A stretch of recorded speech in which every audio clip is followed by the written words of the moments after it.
Good morning. So I wanted to talk to you guys about Taiwan today. Um, when I was trying to figure out what country I wanted to pick for this project, I had a very difficult time trying to figure out which one to do. But at the same time, I was kind of browsing the used car market for looking for another vehicle for me and my family, and everything was so expensive.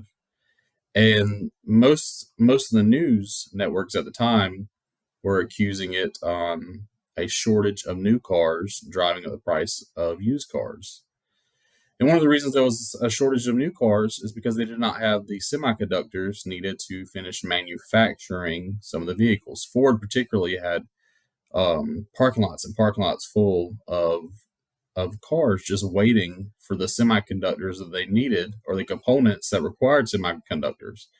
And part of the reason they were missing these components during COVID was because of shutdowns in Taiwan.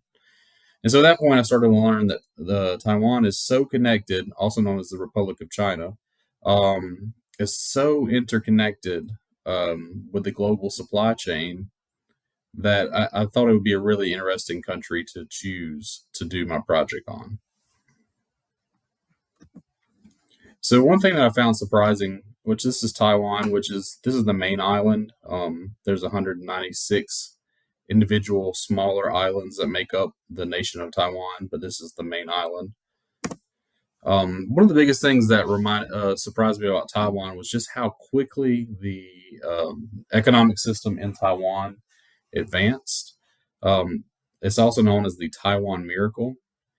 So before, Taiwan was a occupied territory of Japan, and then during World War II, after the Japan lost the war, they were forced to give up Taiwan. Taiwan at that point, the status of Taiwan became a bit ambiguous, and Taiwan became the Republic of China, but it was still an independent nation in the eyes of most of the world. And so they had to go from a Japanese imperial system where most everything was owned by the state, and they started to transition into more private ownership. They started to transition from an agrarian society where predominantly everything was about agriculture to a value based manufacturing economy. Nations that were helping Taiwan get its feet underneath it, so to say, wanted a economic relationship where they could get cheap manufactured goods, and Taiwan was there to meet that role.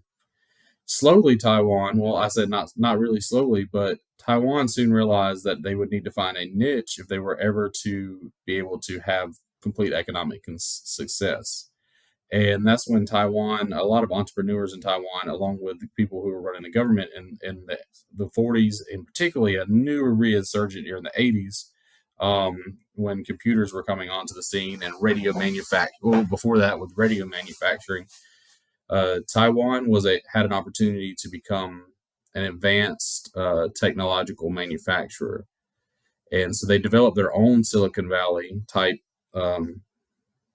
system where they had a huge brain trust in Taiwan. They started bringing back people that had left, former citizens that had left and were seeking work elsewhere. They brought in this big bank of brain power, and they started to develop new technologies, including semiconductor technologies. And so Taiwan still has some of the most advanced semiconductor technologies in the world, as well as some of the most manufacturing facilities. And it's not like a car manufacturing facility where you go in there and those welders and grinders and everything like that. These are clean rooms with clean suits, and it is extremely difficult to comprehend the level of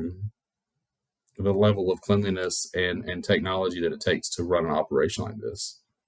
So that's just one of the things that surprised me about Taiwan, because I always, in the back of my head, still thought about, I'd seen images of the mountains and all the vegetation and the rice paddies and everything like that, and I always assumed it was still an agrarian based society. And I was very surprised and very wrong to find out how advanced technologically Taiwan is.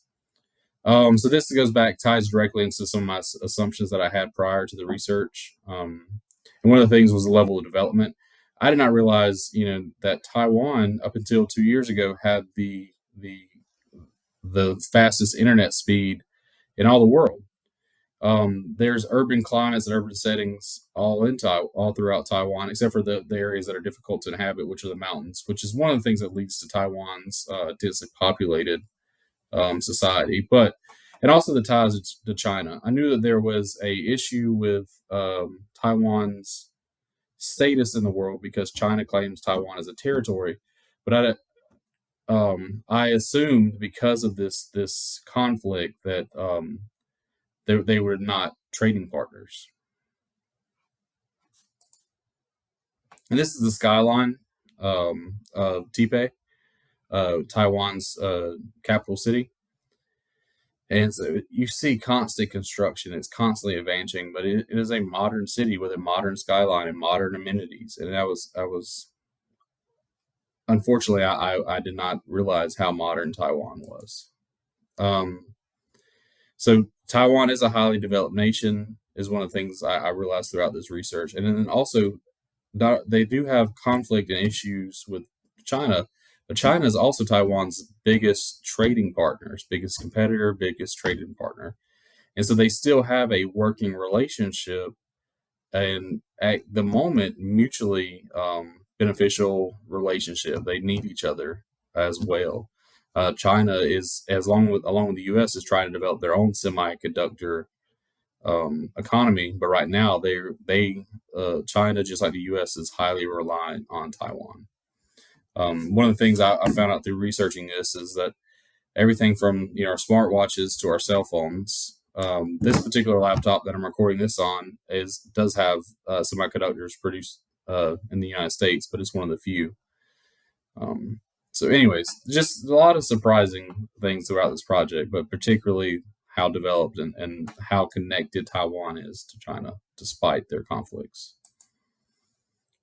Taking this class, as far as changing my academic future, I don't really see it as changing a lot. I still want to pursue my MBA. I am planning on taking a break after this class and working on the MicroMasters. But I work in education, secondary education, and I plan on continuing to teach until a role opens up with administration. And I feel like an MBA. Most of the folks who work in administration where I work have an MBA or a similar related business degree, and so I feel like it would help me. But as far as this class goes, it was extremely interesting, but it didn't change my direction. I still plan on pursuing this degree with the university. Lasting impression. So between the first week and now, my understanding, particularly that first week, this is the video that we watched the first week. Because when I thought about international business, I automatically thought about transporting of physical goods, across international trade. And through our PEST evaluations and throughout this class, I've learned that there's so much more to just than just moving goods. The holistic approach from the PEST evaluation, we're looking at the politics and looking at the economy and the social aspects and the technological aspects of a country, and that those aspects dictating whether it's a good place to do business or not has really opened up my eyes to the importance of doing a full evaluation, even if you're not going to be doing business in another country, even if you're doing business in another state within the United States. Looking at these perspectives and looking at it from a holistic perspective, tax policy and social aspects, and you know where would be a good place to set up shop to do business. And if you look at all these traits, it will help you to figure that out better than just making assumptions. And learning that international business is so much more than just how goods get from one place to another. So those one of our references about the Taiwan Miracle, and thank you so much.